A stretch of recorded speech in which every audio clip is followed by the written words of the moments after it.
அனைவருக்கும் வணக்கம். நம்ம இந்த வீடியோவில் என்ன பார்க்க போகிறோம்னா, Madras high court exam office assistant, watchman, மசால்ஜி, gardener, sanitary worker, night watchman, copyist attender, so இது போன்ற பணியிடங்களுக்கு வந்து பார்த்திங்கன்னா பார்ட் பியில் வீடு பராமரிப்பு, அலுவலக பராமரிப்பு, சமைக்கிறது, பரிமாற முறைகள், இது மாதிரி நிறைய விஷயங்கள் வந்து கொடுத்துருக்காங்க இல்லையா.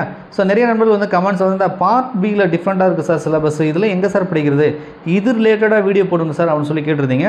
ஸோ உங்களுடைய ரெக்வஸ்ட்டை வந்து நாங்கள் ஏற்றுட்டு பார்த்தீங்கன்னா நம்ம ஏற்கனவே வீடியோக்கள் வந்து தொடர்ச்சியாக கொடுத்துட்டு வரோம். இதுக்கு முன்னாடி வந்து பார்த்திங்கன்னா பார்ட் 1, பார்ட் 2 2 வீடியோ போட்டிருக்கேன்.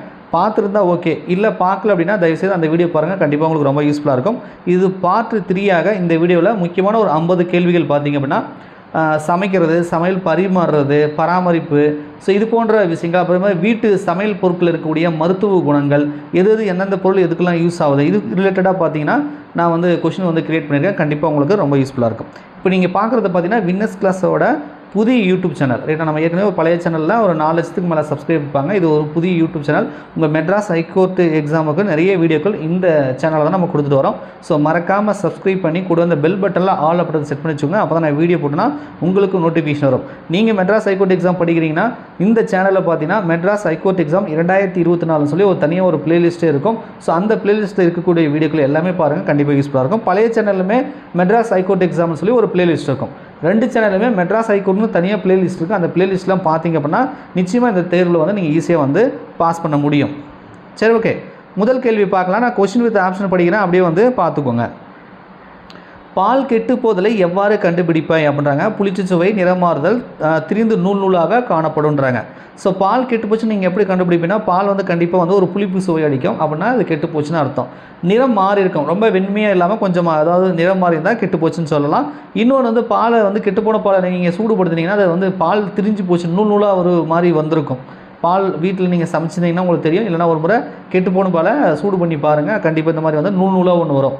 அப்படி வந்துச்சு அப்படின்னா அது கெட்டு போச்சுன்னு சொல்லலாம். ஸோ மேற்கண்ட அனைத்தும் என்பதே இதுக்கு வந்து சரி. அடுத்தது வந்து மீன் கெட்டு போனது எவ்வாறு கண்டறிவான்றாங்க. ஸோ மீன் கெட்டு போச்சுன்னு எப்படி வந்து நீங்கள் கண்டுபிடிக்கணும் அப்படின்னா, இது சார் இதெல்லாம் கேட்பாங்களா சார், இப்படி இல்லாமா சார் அப்படின்னு கேட்காதீங்க. இதெல்லாம் இதுக்கு முன்னாடியே மீன் கெட்டு போனது, முட்டை கெட்டு போனது எப்படி கண்டுபிடின்னு கேட்குறாங்க. ஸோ சானிடரி ஒர்க்கரு, சமைக்கிறது, ஏன்னா மேக்ஸிமம் இந்த ஜாப் எல்லாமே பார்த்தீங்கன்னா ஒரு 50% மேலே ஜட்ஜு வீட்டில் வேலை பார்க்குற மாதிரி இருக்கும். அப்போ ஜட்ஜு வீட்டில் நீங்கள் வந்து அந்த வீடை பராமரிக்கிறது, சமைக்கிறது, அவங்க சொல்கிற எல்லா வேலையுமே செய்கிற மாதிரி இருக்கும். கடைக்கு போகிறது, பொருள் வாங்குறது எல்லாமே நீங்கள் தான் செய்யணும். அப்படி இருக்கும்போது இந்த மாதிரி விஷயம்லாம் நீங்கள் வந்து தெரிஞ்சுக்கணும் ரைட்டா. சரி, மீன் கெட்டு போனது எவ்வாறு கண்டறிவான்னு போட்டிருக்காங்க. மந்தமான மற்றும் சோர்ந்த கண்கள்னு இருக்குது. கெட்டுப்போன மனம்ன்றாங்க. செதில் பகுதி பழுப்பு மற்றும் பச்சை நிறம்னு போட்டிருக்காங்க. மேற்கண்ட அனைத்துன்னு போட்டிருக்காங்க. இது மேற்கண்ட அனைத்து தான் சரி. ஏன்னா கெட்டுப்போன மீன் அப்படின்னு பார்த்தீங்கன்னா ஒரு ஃப்ரெஷ்ஷான மீன் அப்படின்னா கொஞ்சம் கண் வந்து பிரைட்டாக இருக்கும். மேபி அது இப்போ ரீசெண்டாக எடுத்துகிட்டு வந்திருப்பாங்க. அது அப்படியே மங்கலாக ஒரு மாதிரி சோர்வாக இருந்துச்சுன்னா அது பழைய மீன் அப்படின்ற மாதிரி நம்ம கண்டுபிடிச்சிக்கலாம். அதேமாதிரி மீன் கெட்டு போச்சுன்னா ஒரு அழுகல் வாடை அடிக்கும். ஸோ கெட்டுப்போன மனம் அப்படின்னு சொல்லுவோம். அந்த வாசனை அடித்தாலும் நம்ம அது கெட்டு போச்சுன்னு சொல்லலாம்.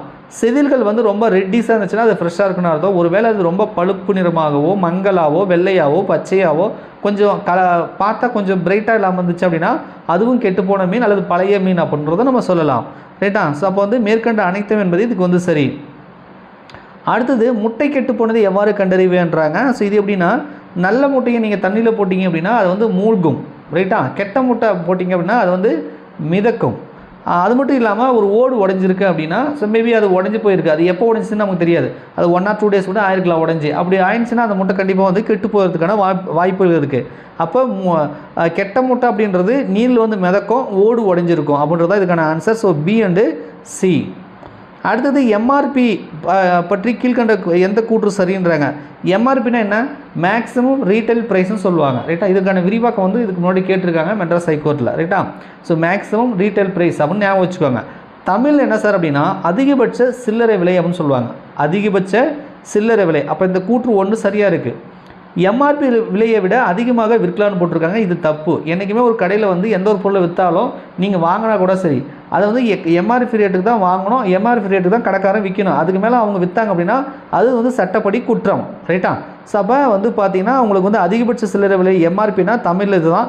ஸோ 1 மட்டும் தான் சரி ரைட்டா, 2 வந்து தவறு. அடுத்தது டெட்டால் ஒரு டேஸ்ன்றாங்க. ஆன்டிசெப்டிக், கிருமிநாசினி, உட்செலுத்த மருந்துன்றாங்க. டெட்டால் வந்து பார்த்திங்கன்னா ஆன்டிசெப்டிக், ஏதாவது அடிபட்டுச்சுன்னா பஞ்சு வச்சு க்ளீன் பண்ணி டெட்டால் போடுவாங்க, அது செப்டிக் ஆகாமல் இருக்கிறதுக்கு ரைட்டா. அதேமாதிரி அது ஒரு கிருமி நாசினின்னு சொல்லலாம். ஆனால் உட்செலுத்து மருந்து கிடையாது. டெட்டால் எடுத்து குடிக்கிறதோ இன்ஜெக்ஷன் மூலிமா உள்ளே செலுத்துறதோ கூடாது. ரைட்டா? அது வந்து உட்செலுத்து மருந்து கிடையாது. ஆனால் ஆன்டிசெப்டிக் கிருமி நாசினி சொல்லலாம். ஸோ ஏ அண்டு பி வந்து சரி. அடுத்தது கீழ்கண்ட கூற்றை ஆராய்கின்றாங்க. 2 கூற்றையும் படித்து பார்ப்போம். நொதித்தல் என்பது ஆக்சிஜன் இல்லாத போது சர்க்கரையை கொண்டு நிகழும் நிகழ்வுன்றாங்க. ஸோ ஆல்கஹால் தயாரிக்கிறாங்களே அதெல்லாம் இந்த மாதிரி தான். ரைட்டாக ஆக்சிஜன் இல்லாத போது நொதிக்க வச்சு தான் ஆல்கஹால் தயாரிப்பாங்க. ஆல்கஹால் மட்டுமல்ல, இதே ப்ரொசீஜரில் ரொட்டி தயாரிக்கிறதுக்கு ஈஸ்ட்டு, அதே மாதிரி பால் தயிராக மாறுறது, தோசை மாவு இட்லி மாவுலாம் புளிக்க வைக்கிறோம்ல, இதெல்லாம் வந்து நொதித்தல் தான் காரணம். ரைட்டா? இந்த நிகழ்வு ஈஸ்ட் பாக்டீரியா மற்றும் லாக்டிக் அமிலம் நொதித்தும் போது நடைபெறுதுன்றாங்க. 2 கூற்றுமே சரியாக இருக்குது. ஸோ கூற்று 1 அண்டு 2 வந்து சரி.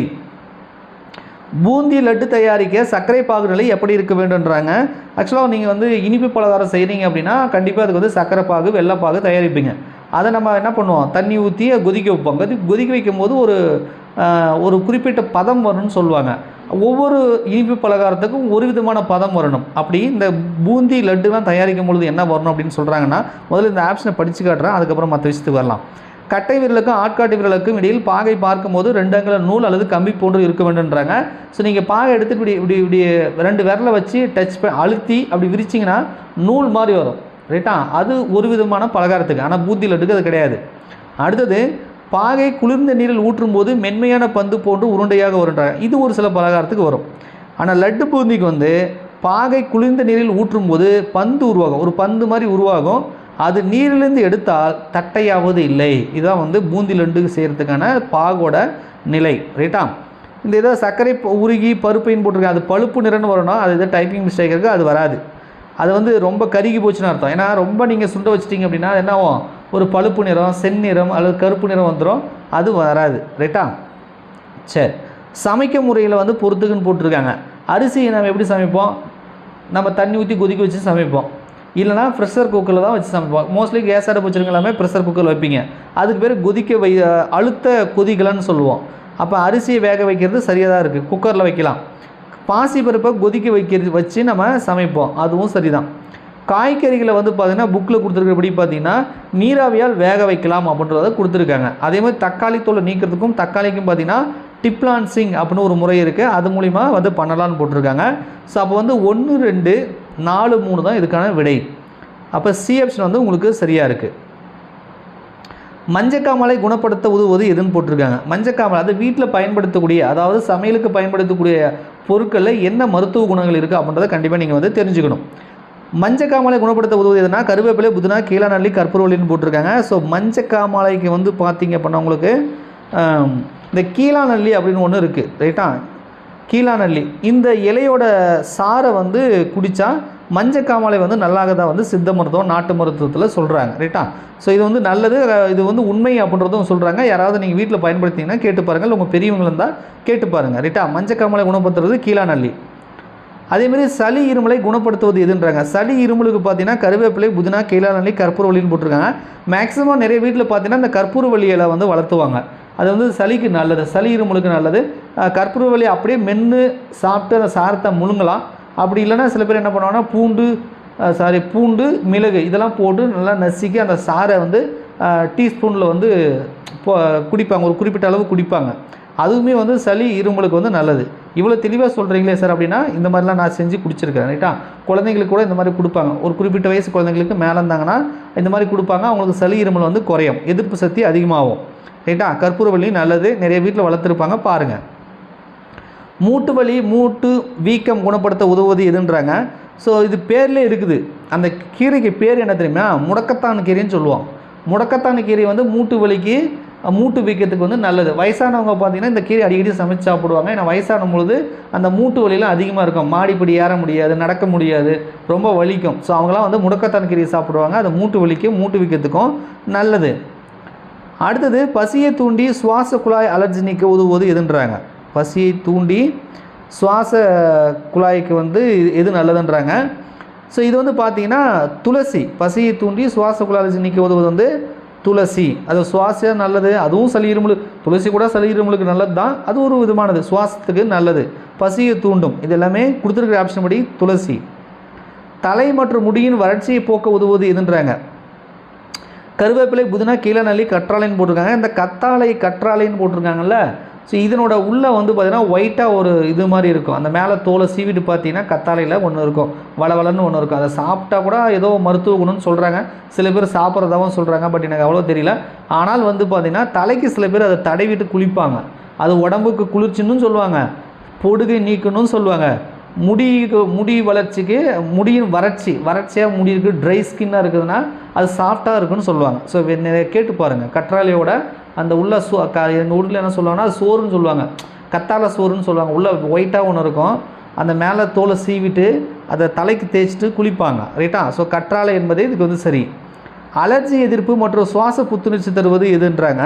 கொடுத்துருக்க ஆப்ஷன் கருவேப்பிலை புதினா கீழநெல்லி கற்பூரவள்ளின்னு போட்டிருக்காங்க. ரைட்டா? ஸோ இதுக்கு என்ன பார்க்கலாம்? அலர்ஜி எதிர்ப்பு சுவாச புத்துணர்ச்சின்னு இருக்கு இல்லையா, இது ஏற்கனவே நம்ம பார்த்துருப்போம் நினைக்கிறேன். ஸோ இது வந்து பார்த்திங்கன்னா அந்த புதினா இருக்கு இல்லையா, அதுதான் அலர்ஜி எதிர்ப்பு மற்றும் சுவாச புத்துணர்ச்சிக்கு வந்து புதினா வந்து நல்லது. சிறுநீரக பாதை தொற்று சிகிச்சை அளிக்க உதவுவது எதுன்றாங்க.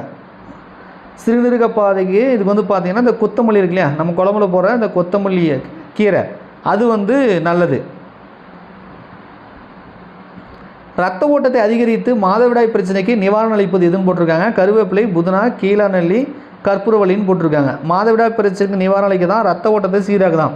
எதுன்னு பார்த்தீங்கன்னா கருவேப்பிலை சாப்பிட்றது நல்லது. நிறைய பேர் கருவேப்பிலை சாப்பிடும்போது குழம்பு இருந்துச்சுன்னா ஒதுக்கி வச்சுட்டு சாப்பிடுவாங்க. பெரியவங்க என்ன சொல்லுவாங்க, கருவேப்பிலைன்றதை சாப்பிட்றதுக்கு தான் போட்டிருக்காங்க, அதை ஒதுக்கி வச்சு சாப்பிட்றதுக்குல சேர்த்து சாப்பிடுன்னு சொல்லுவாங்க. ரைட்டா? அது ஏன்னா அதில் நிறைய மருத்துவ குணங்கள் வந்து இருக்குது. ஸோ அதனால் வந்து இதுக்கப்புறம் சாப்பிட்டிங்கன்னா கருவேப்பிலையை தூக்கி போடாமல் அதை கொஞ்சம் மென்று சாப்பிடுங்க. நானே கொஞ்சம் அப்படி தான் வைப்பேன், எங்கள் வீட்டம்மாங்க திட்டுவாங்க, அதை சாப்பிடணுன்னுவாங்க. முடி நரைக்காது, முடி நல்லா வரும், கருகருன்னு வளரும் அப்படிலாம் சொல்லுவாங்க. ரைட்டா? ஸோ அதனால் வந்து கருவேப்பிலை வந்து சாப்பிடும்போது முடிஞ்ச அளவுக்கு ஒதுக்கி வைக்காமல் சாப்பிட்ருங்க. ரைட்டா? சரி, அது இன்னொரு குணமும் இருக்குது, அதை போட்டிருப்போம் பாருங்கள். இந்த பாருங்கள், கூந்தல் வளர்ச்சிக்கு உதவுது. இப்போ சொன்னோம் இல்லையா, முடி வந்து நரைக்காது, நல்லா கருகருன்னு இருக்கும், முடி வளர்ச்சிக்கு நல்லதுன்னு சொன்னோம் இல்லையா. ஸோ கருவேப்பிலை சாப்பிட்டிங்கன்னா கூந்தல் வளர்ச்சிக்கு உதவுவது. அடுத்து கீழ்கண்ட எந்த கூற்று சரின்னுவாங்க. பச்சிலை காய்கறிகள் தினமும் உணவில் சேர்த்து சாப்பிட வேண்டும், வாரம் 3 முட்டைகள் சாப்பிட வேண்டாங்க. ஸோ காய்கறிகள் கீரைகளை பொறுத்த வரைக்கும் நீங்கள் ரெகுலராக சாப்பிட்லாம். ரைட்டா? அதில் எந்த ஒரு பிரச்சனையும் கிடையாது. வாரத்துக்கு சராசரியாக ஒரு 3 முட்டை சாப்பிட்லாம். இதுவும் வந்து சரி விகித உணவில் இது வந்து சரி. ஸோ 1, 2 வந்து சரி. டெய்லி முட்டை சேர்த்துக்கலாம் அப்படின்னு சொல்லுவாங்க, பட் அந்தளவுக்கு நல்லது இல்லை அப்படின்னு சொல்லுவாங்க. அதே மாதிரி கறி மாமிசம் சாப்பிட்றாங்களா, சிக்கன் மட்டன், அது கூட பார்த்திங்கன்னா ரெகுலராக சாப்பிடக்கூடாது. மாமிசம் கூட வாரத்துக்கு 1, மாதத்துக்கு 1 அல்லது மாதத்துக்கு 3, அதுவும் ஒரு சராசரி உணவு தான். அது ஒவ்வொரு பொருளும் ஒவ்வொரு விதமாக சாப்பிடணும்னு ஒரு விகிதம் இருக்குது, அதுபடி தான் சாப்பிடணும். இப்போ கறிலாம் வந்து பார்த்திங்கன்னா ஞாயிற்றுக்கிழமை தான் கறி எடுப்பாங்க, டெய்லியுமே கறி எடுத்துகிட்டு சாப்பிட மாட்டாங்க. ஒரு இது வச்சுப்பாங்க, ஒரு டிஸ்டன்ஸ் வச்சுப்பாங்க. ரைட்டா? ஆனால் காய்கறிகள் பழங்கள் இருக்கு இல்லையா, கீரைகள் இருக்கு இல்லையா, அதுக்கெல்லாம் எந்த ரூல்ஸ் அண்ட் ரெகுலேஷனும் கிடையாது. நீங்கள் டெய்லியுமே உணவில் வந்து சேர்த்துக்கலாம். ரைட்டா? சரி, அப்போ கூற்று 1 சரி.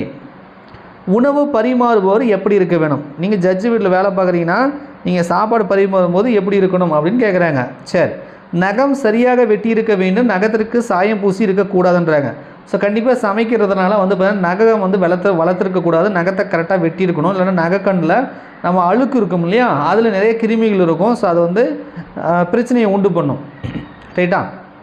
ஸோ அதனால் சமைக்கிறவங்க கண்டிப்பாக நகங்களை வந்து சரியாக வெட்டியிருக்கணும். இன்னொன்று வந்து சாயம் பூசி இருக்கக்கூடாதுன்னு போட்டிருக்காங்களே, அது ஒன்றும் இல்லை, நெயில் பாலிஷ்னு சொல்லுவோம்ல, அந்த நெயில் பாலிஷ்லாம் வந்து போட்டிருக்கக்கூடாது சமைக்கும்போது. ஏன் அப்படின்னா, நீங்கள் மாவு பிசைறீங்க, இட்லி மாவை கலக்குறீங்க, தோசை மாவை கலக்குறீங்க, சம்திங் கையை யூஸ் பண்ணுறீங்கன்னு வச்சுக்கோங்களேன். அப்படி நீங்கள் நெயில் பாலிஷ் வந்து போட்டிருக்கீங்கன்னா அது அந்த உணவில் வந்து கலக்கும், அது வந்து கெமிக்கல், அப்போ அது கெடுதல். அப்போ வந்து நெயில் பாலிஷ் போடக்கூடாது. அப்போ இது கரெக்டு தானே? கரெக்டு தான். ஆண்கள் முடிவெட்டி இருக்க வேண்டும். ஸோ ஆண்கள்லாம் கரெக்டாக முடிவெட்டி இருக்கணும், ரொம்ப நீளமெல்லாம் போட்டுருக்கூடாது, தாடி வச்சிருக்கக்கூடாது, சவரம் செஞ்சுருக்கணும், நீட்டாக இருக்கணும். பெண்கள் கூந்தல் முடிச்சு போட்டு தொப்பி அணிந்திருக்க வேண்டும். ஸோ பெண்கள் மோஸ்ட்லி வந்து முடி வெட்ட மாட்டாங்க, அவங்க வந்து முடியை தொங்க விடாமல் அந்த காற்றுல பறக்காமங்கிறதுக்கு கொண்ட மாதிரி போடணும். அது மட்டும் இல்லாமல் ஆண்களாக இருந்தாலும் சரி பெண்களாக இருந்தாலும் சரி சமைக்கும் போது சமையல் பரிமாறும் பொழுது ஒரு கேப் போட்டுக்குவாங்க. அது வந்து முடி விழாமங்கிறதுக்கும் அந்த வேர்வையை உறிஞ்சிக்கிறதுக்காகவும் ஒரு கேப் மாதிரி போடுவாங்க, தொப்பின்னு சொல்லலாம். ரைட்டா? அதுவும் வந்து போட்டிருக்கணும். இதுவும் கரெக்டு. தினமும் குளித்திருக்க வேண்டும், அதிக ஆபரணம் அணிந்திருத்தல் கூடாது. ஸோ கண்டிப்பாக வந்து சமைக்கிறவங்க தினமும் குளிச்சுட்டு நீட்டாக இருக்கணும். அதே மாதிரி சமைக்கும் பொழுது பரிமாறும் போது நிறைய ஆபரணம் பண்ணால் நெகை நெட்டெல்லாம் நிறையெல்லாம் போட்டு ஒரு மாதிரி இருக்கக்கூடாது. ரைட்டா? ஸோ ஓரளவுக்கு சிம்பிளாக இருக்கணும் அப்படின்னு சொல்ல வராங்க. நிறைய கண்டிஷன் இருக்குது, ஒரு 3 கண்டிஷன் மட்டும் நான் சொல்லியிருக்கேன். ஸோ இதில் சொல்கிறத பார்த்தீங்க அப்படின்னா மேற்கண்ட அனைத்தும் வந்து சரி. நேர்மையான உடல் மொழி எது? ஒருத்தர் பேசுகிறாங்க அப்படின்னா அவங்க எப்படி நேர்மையாக பேசுகிறாங்களா, ஏதாவது பொய் சொல்கிறாங்களா, உன்னை பார்த்தாலே கண்டுபிடிச்சிருவோண்டான்னு சொல்லுவாங்கள்ல. ஸோ அந்த மாதிரியான விஷயத்தை தான் இது கேட்குறாங்க. நேரத்தை அடிக்கடி பார்ப்பது. நம்ம ஒரு 2 பேரும் வந்து பேசிகிட்டு இருக்கோம். அப்போ வந்து ஒருத்தர் அடிக்கடி வாட்சை பார்த்துட்டே இருக்கிறாரு அப்படின்னா, நீங்கள் பேசுகிறத அவர் சரியாக கவனிக்கல. அவர் வந்து ஏதோ டைம் வச்சு வேறு வேலைக்கு போகணும், அல்லது நீங்கள் எப்போ பேசி முடிப்பீங்க அப்படின்றத அவர் பார்த்துட்ருக்காரு. அப்போ உங்கள் பேச்சில் அவருடைய கவனம் வந்து இல்லை. 1. 2வது தரையை பார்த்து பேசுதல். உங்கள் ஃபேஸை பார்க்காம வேறு எங்கேயோ பார்த்து பேசுறது, தரையை பார்த்து பேசுகிறாங்கன்னா அந்த பேச்சிலுமே நேர்மை இருக்கிறதா அர்த்தம் கிடையாது. இன்னொன்று முகத்தை தடவி கொண்டு பேசுதல். ஸோ அப்படியே கண்ணை முடிக்கிறது, வாயை முடிக்கிறது, ஏதாவது லைட்டாக மறைச்சி பேசுகிறது. ஸோ அந்த மாதிரிலாம் பண்ணாங்கன்னா அதுவும் வந்து ஒரு நேர்மையான பேச்சுக்கு கிடையாது. அப்போ நேர்மையான உடல் மொழி எதுன்னா, கண்களை பார்த்து நேராக பேசுதல். கண் டு ஐ. ஒருத்தர்கிட்ட பேசுகிறீங்கன்னா அவங்க மூஞ்சை பார்த்து பேசணும், அவங்க கண்ணை பார்த்து பேசணும். ஸோ அந்த பேச்சில் வந்து நேர்மை இருக்கும் அப்படின்றாங்க. ஸோ கண்களை பார்த்து நேராக பேசுதல். சமைக்கும்போது கடைபிடிக்க வேண்டியவை என்னன்றாங்க, அந்த ரூம்லாம் வந்து காற்றோட்டமாக இருக்கணும், ஜன்னல்லாம் திறந்து வச்சுருக்கணும், புகை போகிறதுக்கெலாம் இடம் விட்டுருக்கணும், சுத்தமாக வச்சுருக்கணும், அது இதுன்னு ஏகப்பட்ட ரூல்ஸ் அண்ட் ரெகுலேஷன் இருக்குது. ரைட்டா? சரி, அதுபடி நம்ம வந்து ஒரு 2-3 சொல்லுவோம். பருத்தி ஆடை அணிய வேண்டும். எஸ், சமைக்கும் போது வந்து பருத்தி ஆடை அணிய வேண்டும். ஏதாவது தீ பற்றிக்கிச்சுன்னா கூட அது வந்து ஒன்றும் அந்தளவுக்கு பிரச்சனை வராதுன்றாங்க. பாலிஸ்டர் அந்த மாதிரி நைலான் போட்டிங்கன்னா அது அப்படியே ஒட்டி உருகி நம்ம உடம்புல ஒட்டிக்கும், அது வந்து கெடுதல். ஸோ சமைக்கும் போது பருத்தி ஆடைகள் வந்து அணியிறது நல்லதுன்னு சொல்கிறாங்க. 1. 2வது தீயணைப்பு கருவிகள் இருக்க வேண்டும். நீங்கள் சமைக்கிறீங்க, ஒரு கிச்சன் இருக்குன்னா நம்ம வீட்டில் ஒரு தீயணைப்பு கருவியாவது இருக்கணும். சப்போஸ் ஏதாவது ஃபயர் ஆச்சுன்னா அதை அணைக்கணும் இல்லையா? ஸோ அதனால் தீயை அணைப்பதற்கான கருவிகள் கட்டாயம் இருக்க வேண்டும். அடுத்தது அடுப்பின் அருகே வந்து அடுப்பு பக்கத்தில் பேப்பரை வச்சுக்கிறது, பாலித்தீன் கவர்கள், உரைகள் வந்து வைக்கக்கூடாதுன்றாங்க. ஸோ ஏன்னா அது வந்து எளிதில் தீ பற்றிக்கும் இல்லையா? ஸோ அதனால் வந்து நீங்கள் கொத்தமல்லி, மிளகாத்தூள் அதெல்லாம் வாங்கினா பாக்கெட் இருக்கும், அது அடுப்பு பக்கத்தில் வச்சிங்க அப்படின்னா சம்டைம் ஹீட்டுக்கு வந்து அதுவும் வந்து எரிய ஆரம்பிச்சிடும். இல்லைனா அடுப்புக்கு அடியில் போட்டுருவாங்க, கேஸ் அடுப்புக்கு அடியில் அந்த ஸ்டவ் இருக்குல்ல, அது அடியில் போடுவாங்க சில பேர். அப்படி அடியில் போட்டிங்கன்னா அதுவும் ஹீட்டில் பற்ற ஆரம்பிச்சிடும். ஸோ அந்த மாதிரிலாம் செய்யக்கூடாது. ஸோ நெருப்பின் அருகே, அதாவது அடுப்பின் அருகே வந்து பேப்பரு, பாலித்தீன், எளிதில் பற்றக்கூடிய எந்த ஒரு பொருளையும் பக்கத்தில் வைக்கக்கூடாது. ரைட்டா? சரி, அப்போ மேற்கண்ட அனைத்தும் வந்து சரி. கீழ்கண்ட எந்த கூற்று சரி? அசிட்டிக் அமிலம் கலந்த திரவமே வினிகர் அதாவது காடியாகுன்றாங்க. ஸோ அந்த நம்ம வினிகர்னு சொல்கிறோம்ல, அது என்ன அப்படின்னா அந்த அசிட்டிக் அமிலம் கலந்தது தான் வினிகர். ரைட்டா? சரி, இது ஊறுகாய் கெட்டு போகாமல் இருக்க உதவுகிறது. எஸ், வினிகர் என்பது ஊறுகாய் கெட்டு போகாமல் இருக்க உதவுகிறது. இதுக்கு முன்னாடி ஏதோ ஒரு பார்ட் 2 நினைக்கிறேன், உங்கள்கிட்ட ஒரு கேள்வி கேட்டிருந்தேன், ஊறுகாய் கெட்டு போகாமல் இருக்க என்ன சேர்க்குறாங்க. அதில் வந்து அசிட்டிக் அமிலம்னு சொன்னாலும் சரி, இல்லை வினிகர்னு சொன்னாலும் சரி, நிறைய பேர் வினிகர்னு போட்டிருப்பீங்க நினைக்கிறேன், அதுவும் சரிதான். இது ஊறுகாய் கெட்டு போகாமல் இருக்க உதவுகிறது. ரைட்டா? அப்போ 2 கூற்றுக்களுமே சரி, ஆப்ஷனே போடணும். கூற்று 1, 2 வந்து சரி. ரைட்டா? 2 கூற்றுக்களுமே சரி, 2 கூற்றுக்களுமே சரி. மாமிசம், கோழி இறைச்சி கெட்டு போனதை எவ்வாறு கண்டுபிடிப்பாய்? ஆட்டுக்கறியாக இருந்தாலும் சரி, கோழிக்கறியாக இருந்தாலும் சரி, அது கெட்டு போய், இப்போ மீன் கெட்டு போகிறதுக்கு கண்டுபிடிக்கிறதுக்கு ரூல்ஸ் இருக்குது. முட்டையை கெட்டு போகிறத கண்டுபிடிக்கலாம். அப்போ கோழி இறைச்சி, ஆடு இறைச்சியை வந்து கெட்டு போச்சுன்னா அதை எப்படி கண்டுபிடிப்பீங்கன்னா, நிறம் மாறி இருக்கும். ஒரு ஃப்ரெஷ்ஷான கறி இப்போ தான் ரீசெண்டாக வெட்டியிருக்காங்க அப்படின்னா அது ஒரு மாதிரி ரெட்டிஸாகவும் கொஞ்சம் நல்லா ஃப்ரெஷ்ஷாகவும் இருக்கும். இல்லை அப்படின்னா கொஞ்சம் மங்களாக வளவளப்பாக ஒரு மாதிரியாக இருக்கும். அதை வச்சு நம்ம சொல்லலாம் அது கெட்டு போயிருக்கும், அல்லது பழைய கறி அப்படின்னு நம்மளால் சொல்ல முடியும். நிறம் மாறி இருக்குன்னு சொல்லலாம். இன்னொன்று, எந்த ஒரு கறி, மீன், முட்டைனாலும் கெட்டு போனால் ஒரு துர்நாற்றம் வீசுன்னு சொல்லுவாங்க. ஸோ அழுகிய மனம் அப்படின்னு சொல்லலாம். இன்னொன்று வந்து பார்ப்பதற்கும் உண்ணுவதற்கும் வளவளப்பாக இருக்கும். சில கெட்டுப்போன கறியாக இருந்தால் ஒரு மாதிரி வளவளன்னு இருக்கும், பிசுன்னு இருக்குன்னு சொல்லுவாங்க. ஸோ அந்த மாதிரி இருந்துச்சுனாலும் நம்ம சொல்லலாம் ஸோ கெட்டு போச்சுன்னு சொல்லி. ஸோ மேற்கண்ட அனைத்தும் வந்து சரி. அடுத்தது சூரிய ஒளி வைட்டமின் எது அப்படின்றாங்க. இந்த வைட்டமின் டின்னு இருக்கு இல்லையா, அது இயற்கையாக நம்ம சூரிய ஒளி வந்து நம்ம ஸ்கின்னில் படுறதுனால வந்து வைட்டமின் டி வந்து உற்பத்தி ஆகுதுன்னு சொல்கிறாங்க. அதனால் வந்து வைட்டமின் டிக்கு வந்து இன்னொரு பேர் என்னது, சூரிய ஒளி வைட்டமின் அப்படின்னு ஒரு பேர். ஒவ்வொரு வைட்டமினுக்கும் ஒரு பேர் வச்சுருப்பாங்க. அதில் இந்த சூரிய ஒளி வைட்டமின் அப்படின்றது இதுதான், டி. அடுத்தது மலேரியா கீழ்கண்ட எந்த கொசு கடிப்பதால் ஏற்படுகிறது அப்படின்னு சொல்லி கேட்குறாங்க. இந்த மலேரியா, டெங்கு, இந்த மாதிரியான இது இருக்கு இல்லையா, இது எந்த கொசுவால் வந்து ஏற்படுதுன்றாங்க. மலேரியா கொசு வந்து பார்த்திங்கன்னா இந்த மலேரியாவா, இந்த அனாப்ளஸ் இருக்கு இல்லையா, ஸோ இந்த கொசு கடிப்பதால் மலேரியா நோய் வந்து வருது. அப்போ டெங்கு சார் அப்படின்னு கேட்டிங்கன்னா இங்கே பாருங்கள், டெங்கு காய்ச்சல் கீழ்கண்ட எந்த கொசு கடிப்பதால் ஏற்படுகிறது? ஏடிஎஸ், அனாப்ளஸ், பிளாஸ்மோடியம், கியூசல் போட்டிருக்காங்க. ஸோ டெங்கு காய்ச்சல் அப்படின்னு வந்தால் ஏடிஎஸ் கொசு, டெங்கு காய்ச்சல்னால் ஏடிஎஸ் கொசு, மலேரியா அப்படின்னா அனாப்ளஸ். ரைட்டா? ஸோ இந்த 2 கொசுவும் ஞாபகம் வச்சுக்கோங்க. ஒவ்வொரு கொசுவும் ஒவ்வொரு வியாதியை உண்டு பண்ணும். மலேரியாவுக்கு அனோப்ளஸ், டெங்குக்கு வந்து ஏடிஎஸ் கொசு. சரி, அடுத்தது எய்ட்ஸ் தொற்று நோயை ஏற்படுத்துவது எதுன்றாங்க. எய்ட்ஸ் அப்படின்றது ஹெச்ஐவியால் வந்து ஏற்படுகிறது. ஹெச்ஐவி அப்படின்னு சொல்லுவாங்க. ஸோ ஹெச்ஐவி தொற்றால் வந்து எய்ட்ஸ் வந்து ஏற்படுகிறது. நிபா காய்ச்சல் எதனால் ஏற்படுகிறது அப்படின்னு சொல்கிறாங்க. வவ்வால், எலிகள், பன்றி, கோழிகள் போட்டிருக்காங்க. ஸோ வந்து வீட்டில் வளர்க்கக்கூடிய செல்லப்பிராணிகள் மூலியமாக மனிதர்களுக்கு நிறைய வியாதிகள் பரவும். ரைட்டா? ஜட்ஜு வீட்டில் பூனை நாயெல்லாம் வளர்த்துறாங்க அப்படின்னா, செல்லப்பிராணிகள் ஏதாவது வளர்த்துறாங்கன்னா கொஞ்சம் கேர்ஃபுல்லாக பார்த்துக்கணும். அதெல்லாம் வந்து அதன் மூலிமா நோய் பரவுவதற்கான வாய்ப்புகள் இருக்குது. அதுவுமே இப்போ என்ன சொல்கிறாங்க, சுகாதாரமாக நீட்டாக வச்சுக்கணும்லாம் சொல்கிறாங்க. அதெல்லாம் பார்த்துக்கோங்க. சரி, ஓகே. இந்த நிபா காய்ச்சல் அப்படின்றது பார்த்திங்கன்னா இந்த வவ்வாலோட எச்சம் அல்லது வவ்வால் கடித்த அந்த பழங்கள் சம்திங் அந்த வவ்வால் மூலியமாக அது பரவுது. ரைட்டா? ஸோ நிபா காய்ச்சல், அது நிப்பா காய்ச்சல்னு சொல்லுவாங்க. நிபான்னு போட்டிருக்காங்க. ஸோ நிப்பா காய்ச்சல் அப்படின்னு சொல்லுவாங்க. நிப்பா காய்ச்சல் எதனால் பரவுகிறது? வவ்வால். இப்போ இந்த மலேரியா பற்றி ஒன்று சொன்னோம் இல்லையா, இந்த மலேரியா தினம் அப்படின்னு ஒன்று இருக்குது. ரைட்டா? ஏப்ரல் 25 என்பது மலேரியா தினம். அந்த கேள்வி கேட்டிருக்கேன்னா நான் தெரியல. சரி, கேட்டிருந்தா அதை கேட்டிருக்கேன், பார்த்துக்கலாருங்க.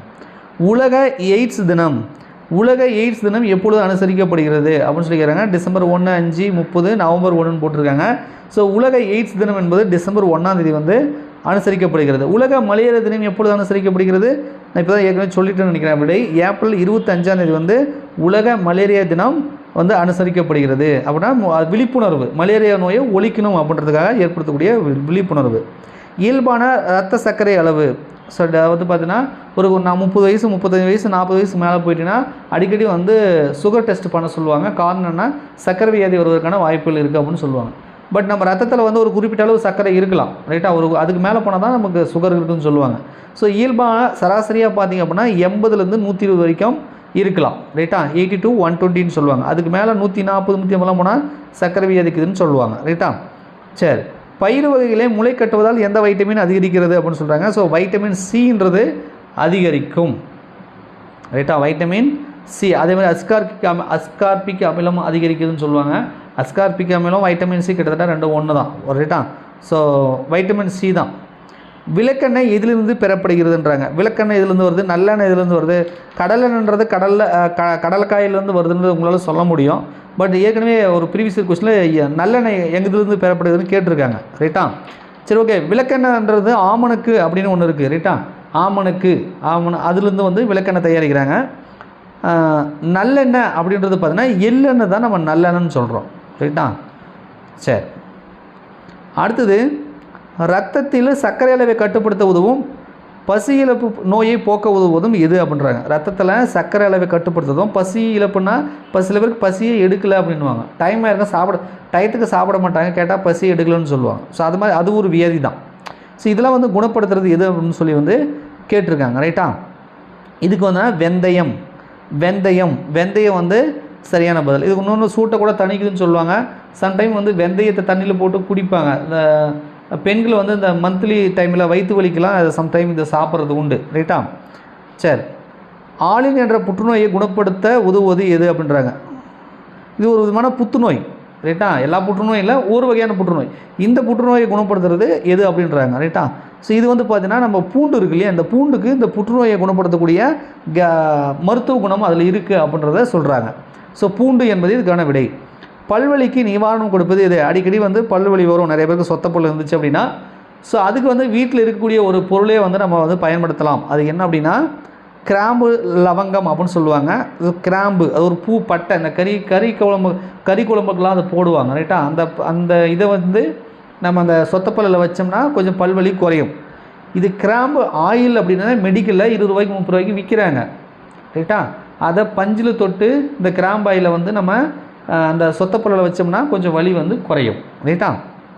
ஸோ கிராம்பு ஆயில்.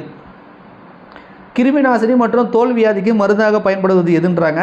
ஸோ கண்டிப்பாக உங்களுக்கு நிறைய பேருக்கு தெரிஞ்சிருக்க வாய்ப்பு இருக்குது. இந்த மஞ்சள் இருக்கு இல்லையா, ஸோ மஞ்சள்ன்றது ஒரு மிகச்சிறந்த ஒரு கிருமிநாசினி சொல்லலாம். அதே மாதிரி மஞ்சள் தேய்ச்சி குளிக்கிறதுனால ஸ்கின்ல இருக்கக்கூடிய நிறைய பிரச்சனைகள் வந்து தீரும் பண்ணுறது சொல்கிறாங்க. ரைட்டா? ஸோ மஞ்சள் என்பது இதுக்கு வந்து சரி. அடுத்தது பொறுத்துக. உணவு கலப்படம். ஒவ்வொரு பொருளையுமே ஒவ்வொரு விதமான கலப்படம் வந்து செய்வாங்க. அதை வந்து நம்ம பொருத்தணும். இப்போ தேனில் வந்து சர்க்கரை பாகு வந்து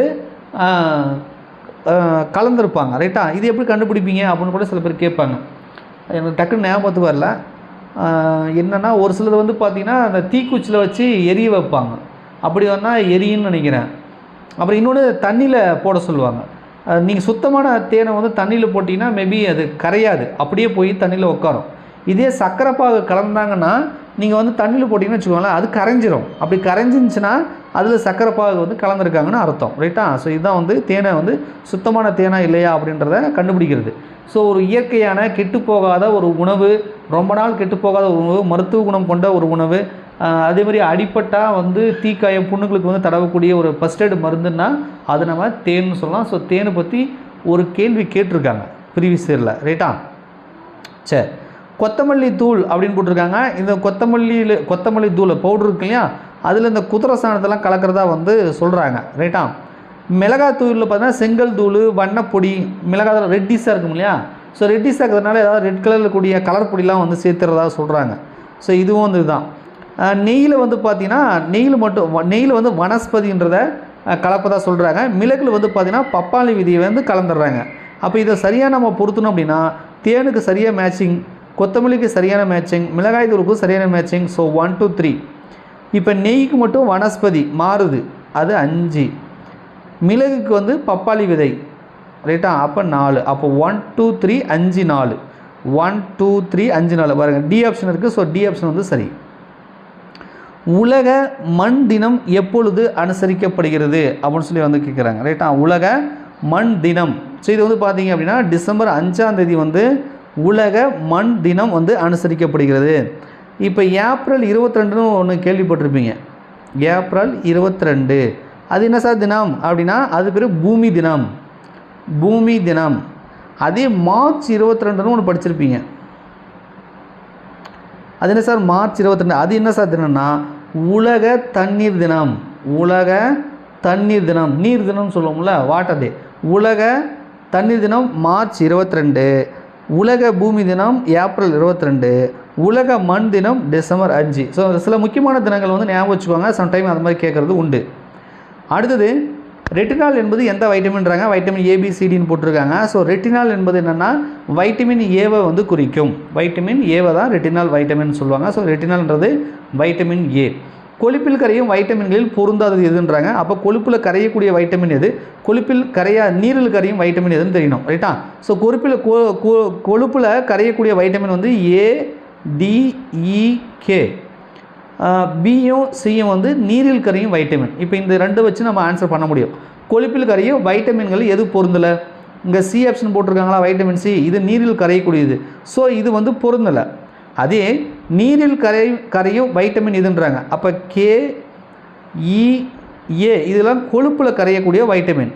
அதே வைட்டமின் பி அப்படின்றது நீரில் கரையும் வைட்டமின். ஸோ பிசி வந்து நீரில் கரையும், மற்றதெல்லாம் கொழுப்பில் கரையும். அப்போ வைட்டமின் பின்றது நீரில் கரையும் வைட்டமின். ஸோ இதுக்கு வந்து டி ஆப்ஷன். கீழ்கண்ட எந்த வைட்டமின் குறைபாட்டால் மாலைக்கண் நோய் ஏற்படுகிறது? ரெட்டினால் அப்படின்னாலே கண்ணில் இருக்கிற பேர் தான். ஸோ வைட்டமின் ஏ அப்படின்றது மாலைக்கண் நோயை வந்து ஏற்படுத்தும், ரைட்டா? கேரட்டில் வைட்டமின் ஏ சத்து வந்து அதிகமாக இருக்குது. ஸோ வைட்டமின் ஏ வேணா கேரட்டை வந்து சாப்பிடுங்க. அடுத்தது கீழ்கண்ட எந்த வைட்டமின் குறைபாட்டால் ரிக்கெட்ஸ் அல்லது எலும்பு நோய் வந்து ஏற்படுகிறது அப்படின்றாங்க, ரைட்டா? எந்த வைட்டமின் குறைபாட்டால் வந்து ரிக்கெட்ஸ் அல்லது எலும்பு நோய் வந்து ஏற்படுகிறது அப்படின்னு பார்த்தீங்கன்னா vitamin D. So vitamin D வந்து கால்சியம் வந்து கிரகிக்கக்கூடிய ஒரு வைட்டமின். ஸோ வைட்டமின் டி பற்றாக்குறையாக இருந்துச்சு அப்படின்னா அவங்களுக்கு வந்து இந்த மாதிரி ரிக்கெட்ஸு எலும்பு நோயெல்லாம் வரத்துக்கு வாய்ப்பு இருக்குது. ஸோ வைட்டமின் டி வந்து அத்தியாவசியமாக தேவை. ஸோ சூரிய ஒளி நம்ம மேலே பட்டுச்சுன்னா வைட்டமின் டி வந்து கிடைக்கும்.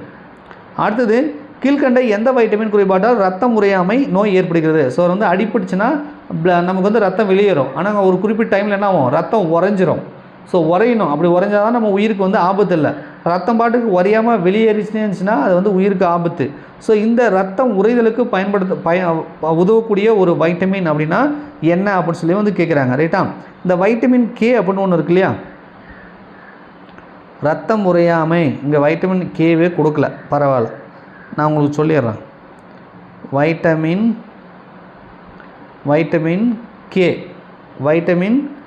கே அப்படின்றது தான் இதுக்கு வந்து சரி, ரைட்டா? வைட்டமின் கே தான் ரத்தம் உறையாமைக்கு. அந்த இது பற்றாக்குறை இருந்துச்சுன்னா ரத்தம் உறையாது. வைட்டமின் கே கரெக்டாக இருந்துச்சுன்னா ரத்தம் உறைதலும் சரியாக இருக்கும், ரைட்டா? ஸோ வைட்டமின் கே இங்கே ஆப்ஷன் இல்லாமல் இருக்குது, நீங்கள் தெரிஞ்சுக்கோங்க. அடுத்தது கீழ்கண்ட எந்த வைட்டமின் குறைபாட்டால் ஸ்கர்வி நோய் ஏற்படுகிறதுன்றாங்க. பல்லு, ஈறு, அதில் இரத்த கசிவு ஏற்படும். ஸோ அதெல்லாம் வந்து ஸ்கர்வி நோய்னு சொல்லுவாங்க. எந்த வைட்டமின் குறைபாட்டால் ஸ்கர்வி வந்து ஏற்படுகிறது அப்படின்னு சொல்லி கேட்குறாங்க. ஸோ இது வந்து பார்த்தீங்கன்னா வைட்டமின்